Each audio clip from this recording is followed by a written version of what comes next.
Hello everyone, আসসালামু আলাইকুম। আমরা এই মুহূর্তে আমরা কর্মসূচিটা পালন করার জন্য আমরা এখন আমাদের ফার্স্ট টার্গেট হয়েছে সোনাপুর বাজার। এখানে আমরা কালেকশন করব। আমরা আমার সাথে আমার বড় ভাই মাসুদ আছে। যাবার সবাইকে সহযোগিতা করি।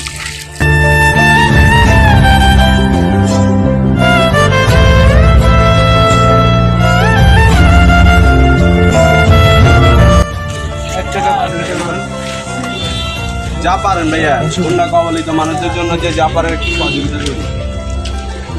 যা পারেন ভাইয়া, যা পারেন একটু করুন।